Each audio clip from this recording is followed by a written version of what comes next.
இங்க லூக்கா அப்படிங்கிற கடலுக்கு அடியில வாழ்ற ஒரு சின்ன பையன் அவனோட ஃப்ரெண்டோட சேர்ந்து ஃபர்ஸ்ட் டைமா கடலுக்கு மேல வரான். அப்படி வந்த உடனே சடனா அவனோட உடம்பு வந்து டிரான்ஸ்ஃபார்ம் ஆகி நிலத்துல வாழக்கூடிய நம்மள மாதிரி ஒரு நார்மலான பையனா மாறிடுறான். இதை பார்த்துட்டு இவனும் ஐயோ எனக்கு ஏதோ ஆயிடுச்சு காப்பாத்துறா மாப்ள அப்படின்னு சொல்லிட்டு கதற ஆரம்பிச்சிடறான். ஆனா அந்த ஃப்ரெண்டுக்காரனும் ரொம்பவே காமா என்னடா ஃபர்ஸ்ட் டைம் எனக்கும் அப்படிதான் பயமா இருந்துச்சு, பயப்படாத ஃப்ரீயா விடு அப்படின்னு சொல்லிட்டு சரி வா இன்னைக்கு இங்க ஒரு இடம் இருக்கு உன்னை நாங்க கூட்டு போறேன் அப்படின்னு சொல்லிட்டு சொல்றான். ஆனா அந்த லூக்காவால நடக்கவே முடியல. அவனுக்கு ஆக்சுவலி எப்படி நடக்கிறதுனே தெரியல. ஏன்னா ஃபர்ஸ்ட் டைமா மேல வந்திருக்கான் இல்லையா, இவன் இப்படி நடக்க முடியாம ஏதோ புழு மாதிரி நின்னுட்டு இருக்கிறத பார்த்த ஃப்ரெண்டு சரி வா நான் உனக்கு ஃபர்ஸ்ட் நடக்க கத்து கொடுக்குறேன் அப்படின்னு சொல்லிட்டு இவன் நடக்கிறதுக்கு டீச் பண்றான். ஆனா லூக்கா வந்துட்டு நடக்க தெரியாம இன்னும் தண்ணியில இருக்கிற மீன் மாதிரி தான் துடிச்சிட்டு இருக்கிறான். இவன் சரிப்பட்டு வர மாட்டான் போல அப்படின்னு சொல்லிட்டு எப்படியோ ஒரு வழியா அப்படி இப்படின்னு சொல்லிட்டு இவனுக்கு நடக்க கத்து கொடுத்துறான். சோ அப்படி நடக்க கத்து கொடுத்துட்டு இவன் தங்கி இருக்கிற அவனோட இடத்துக்கு கூட்டு போறான். இங்க வந்து பார்த்தா இவன் ஏதோ நிறைய திங்ஸ் எல்லாம் கொண்டு வந்து இங்க ஸ்டோர் பண்ணி வச்சிருக்கான். இதை பார்த்துட்டு லூக்காவும் டே இதெல்லாம் எங்க இருந்துடா எடுத்துட்டு வந்த அப்படின்னு சொல்லிட்டு கேட்டுட்டே இருக்கும்போது தான் அப்பதான் இவன் வந்துட்டு அங்க இருக்கிற ஒரு ஸ்கூட்டியோட போஸ்டரை பாக்குறான். இதை பார்த்துட்டு லூக்காவும் டே இது என்னது அப்படிங்கிற மாதிரி கேட்கும்போது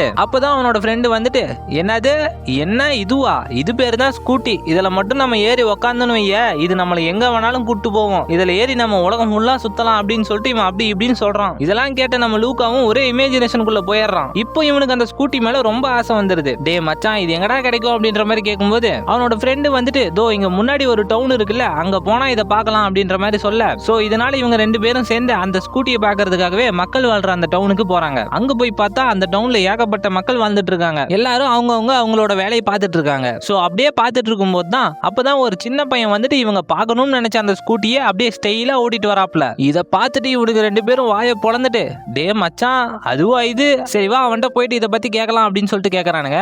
அண்ணே ஆமா இந்த ஸ்கூட்டி உங்களுக்கு எங்க கிடைச்சு அப்படின்னு சொல்லிட்டு கேட்கும்போது ஏது எங்க கிடைச்சிச்சாவா தம்பி, துட்டு இருந்தாதான்ப்பா இது கிடைக்கும் அப்படின்னு சொல்றான். ஓ அப்படியானே, ஆமா அந்த துட்டு எப்படின்னு உங்களுக்கு கிடைச்சிச்சு அப்படின்னு சொல்லிட்டு கேட்கும்போது அதுவாப்பா இந்த ஊர்ல வருஷம் ஒரு காம்படிஷன் நடக்கும், இந்த சின்ன பசங்களுக்கான போட்டி, அதுல வின் பண்ண அப்படின்னா உனக்கு நிறைய துட்டு கிடைக்கும்பா, அதை வச்சுதான் இதை வாங்கினேன் அப்படின்ற மாதிரி சொல்றான்.